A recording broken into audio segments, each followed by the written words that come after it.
Programme में आपको एक बार फिर खुशामदीद कहेंगे। नाज़रीन, जिनसी दरिंदगी के वाक़यात बढ़ते जा रहे हैं। हर रोज कोई ना कोई बच्चा जिनसी ज्यादती का शिकार होकर कत्ल हो जाता है। हर रोज ऐसे बेशुमार वाक़यात सामने आते हैं। जिनसी दरिंदों ने हर जगह घात लगाया हुआ है। हैदराबाद से भी ऐसी ही हौलनाक दास्तान सामने आई है। मासूम कमसिन कत्ल हुई है। शुबा है कि नन्ही परी को हवस का निशाना बनाया गया और फिर किया गया है कत्ल। क्या है सच्चाई, आपको दिखाते हैं।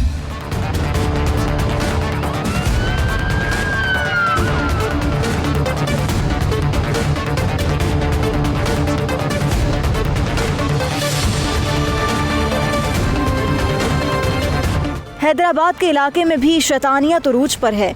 कमसिन बच्ची को जिनसी दरिंदे ने अपनी हवस का निशाना बनाया। 7 बरस की मासूम बच्ची को प्लाजा के किसी कमरे में बेदर्दी से कत्ल किया गया।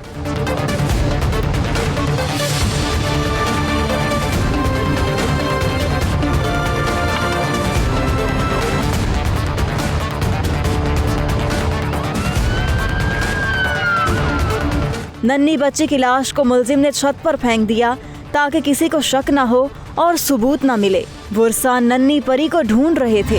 इस मार्केट के हद में एक बड़ा अफसोसनाक सानिया हुआ, जिसमें एक 7 साला मासूम बच्ची ज़ाला उसको रेप के बहाने से छत पर ले गए थे उसके पड़ोसी, जो असामा जिसका नाम था, और उसके बाद उसने बेरहमी से मर्डर कर दिया। इसके बाद इनिशियली जब पुलिस वहाँ पर मौके पर पहुँची तो ये इनिशियली एक ब्लाइंड केस था। ज़ाहिर है वो चीज़ें जो हक़ाइक़ हमारे सामने आए, CCTV फुटेजेस, उसके अलावा जो मोबाइल डेटा था, जो ज़ाला के वालिद थे फैसल कुरैशी, उनकी स्टेटमेंट्स और दूसरे पड़ोसियों में हमने उनको फ़िल्टर आउट किया तो उसमें पता चला कि कुछ लोग थे जिनकी एक्टिविटीज़ वहाँ पर मशकूक थी। उसमें सर फहरिस्त जो था वो असामा था, जो इनका पड़ोसी था, जो सामने वाले प्लाजा में रहता था।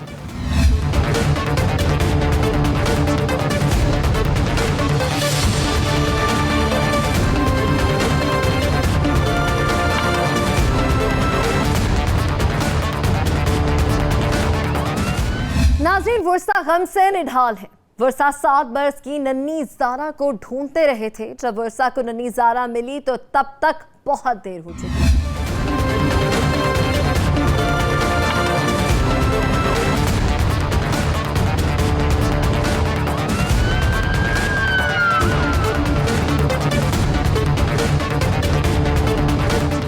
तकरीबन 5 दिन पहले जो वाक़या पेश आया था, ज़ाले बच्ची 7 साल जिसको बेदर्दी से बेरहमी से उसका कत्ल कर दिया गया था, मैं उसका वालिद फैसल कुरैशी।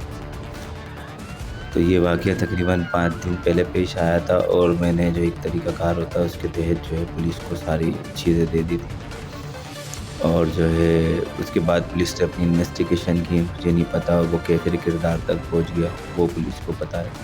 पुलिस से मैं मुतमईन हूँ। और जो है मेरी मासूम बच्ची को बेदर्दी से कत्ल किया गया। मैंने तो पुलिस से इंसाफ की फराहमी के लिए कहा था और उन बेदर्द जो भी वो मुजरिम है उनको कैफिर किरदार तक पहुँचाने के लिए मैंने अपील की थी IG सिंध से, DIG साहब से, SSP साहब से कि इदारों से कि मेरी बच्ची के कातिलों को कैफिर किरदार तक पहुँचाया जाए और जो है उनको सरेआम फांसी दी जाए।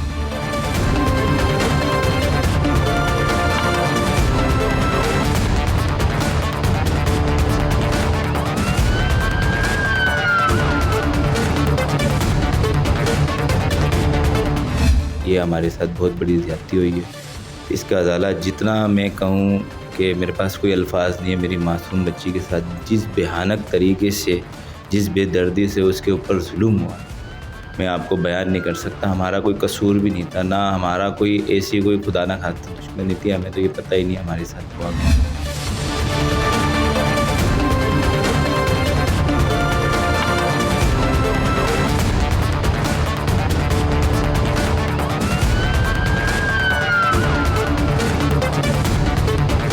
हमें अलग अलग तरीके से उसामा की जो फैमिली है, इनके जो लवाहिकीन हैं, सिस्टर भाई जितने भी हैं, वो हमें जान से मारने की धमकियाँ भी दे रहे हैं, हमें थ्रेट भी कर रहे हैं और हमें जो है तहफ़्फ़ुज़ भी फराहम किया जाए। और मुझे, मेरी भाई को, मेरी वालदा को या मेरे बच्चों को, किसी को भी कुछ भी हुआ तो उसकी ज़िम्मेदारी ये लोग, क्योंकि इन लोगों ने जो है अलग अलग तरीके से ज़राए से, यहाँ तक कि मेरी वालदा आपको बताएगी कि ये इसकी सिस्टर और इसका भाई और ये यहाँ हमारे घर पे भी आके बहुत शोर करके गए, पूरे महल्ले को भी पता है। तो मेरी एसएसपी साहब से, डीआईजी साहब से गुजारिश है कि हमें तहफ़्फ़ुज़ फराहम किया जाए और इनके ख़िलाफ़ कार्रवाई की जाए।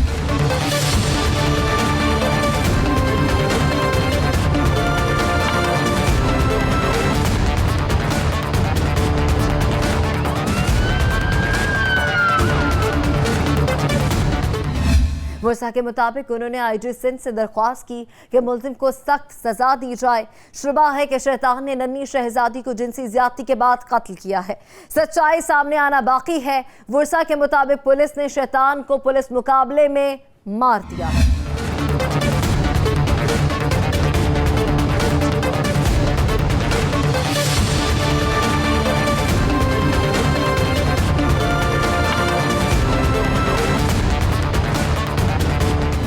वो मेरी बच्ची फूल जैसी थी। देखो मेरी बच्ची के साथ नाजायज हुआ है सब कुछ, लेकिन ये लोग जौन से है ना बहुत हमें परेशान और धमकियां देते हैं। घर पे यहाँ उसकी वालदा बहुत चीख चुकार के गाली गुफ्तार करके गई थी, और उसकी बहन और उसका भाई भी।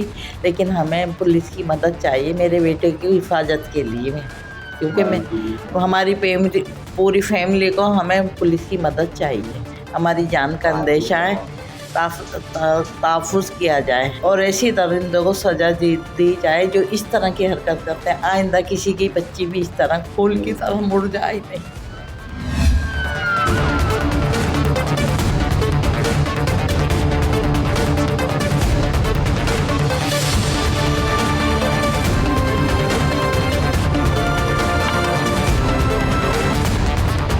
उन्होंने मेरी बच्ची पे बहुत जुल्म किया। मेरी छोटी सी बच्ची फूल जैसी, थोड़ी सी देर में खेलते खेलते बेकसूर वो ऐसी हो गई, आंखों से ओझल हो गई मेरी बच्ची।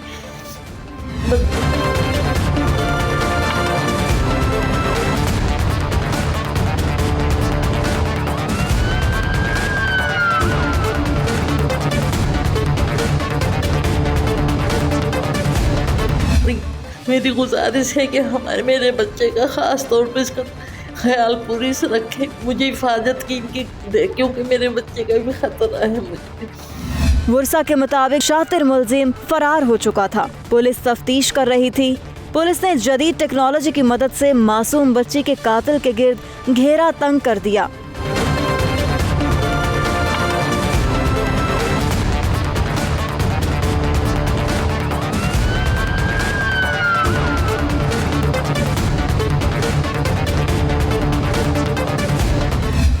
इंटरोगेशन के बाद हमने उनके डीएनए सैंपल्स लिए, क्योंकि ज़ाला के नाखूनों में कोई एक स्किन थी जो हमें समझ में आई कि शायद उसने अपनी ज़िंदगी बचाने के लिए आखिरी वक्त पर जो रेजिस्टेंस की थी उसमें उस कातिल की जो स्किन थी वो होगी। उसकी सैंपल करने के बाद जो मशकूक है उनके डीएनए सैंपल्स की, उसमें चीज़ें हमने सैंपल्स के लिए भेज के बाद में जब ये चीज़ें कुछ सामने आई तो उसमें यह हकीकत सामने आई कि असामा जो उनका पड़ोसी है वही इसका कातिल है।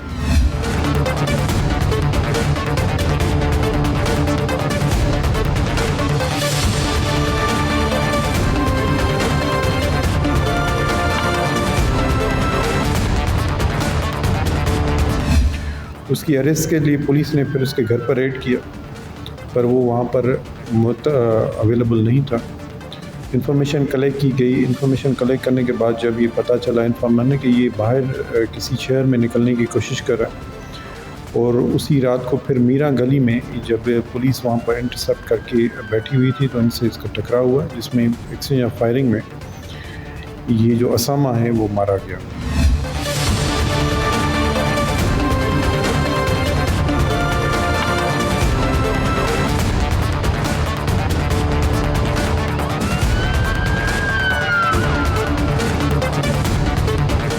सफ़ाक मुलजिम ने भागने के लिए पुलिस को अपनी गोलियों का निशाना बनाने की कोशिश की। पुलिस अफसरान ने जवाबी कार्रवाई की। सफ़ाक मुलजिम तो मारा गया, मगर अब मुलजिम के वर्षा मुद्दई फैमिली को कत्ल की धमकियां दे रहे हैं। वर्षा की जिंदगी खतरे में है।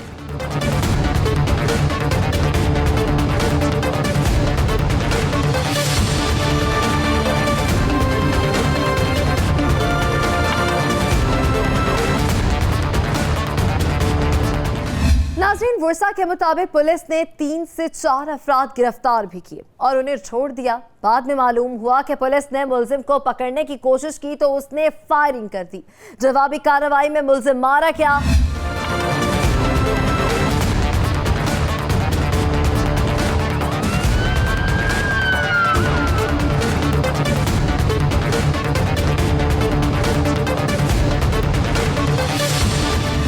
उसके बाद चीज़ें जो हमारी इन्वेस्टिगेशंस हैं वो अपने रुख पर चल रही हैं और जो चीज़ें हैं डीएनए सैंपल्स की जो रिज़ल्ट्स हैं और इसके अलावा जो सीसीटीवी फुटेजेस हैं और दूसरी चीज़ें हैं वो केस फाइल का पार्ट बन गई हैं। हमारी कोशिश यही है कि ये चीज़ें हम अपनी जो साइंटिफिक बेसिस पर हैं वो प्रूव करके और अदालतों के सामने।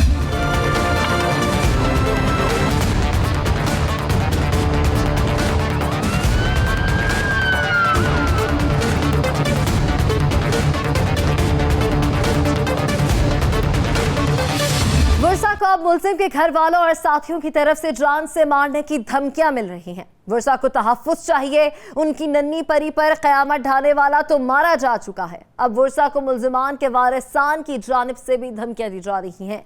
पुलिस को चाहिए ऐसे वाक़यात की रोकथाम करे और धमकी देने वालों को भी कानून के दायरे में लाए ताकि इंसाफ हो सके, अमन और अमान की सूरत हाल कायम रह सके। यहाँ वक्त है कमर्शियल ब्रेक का, हमारे साथ रहिएगा।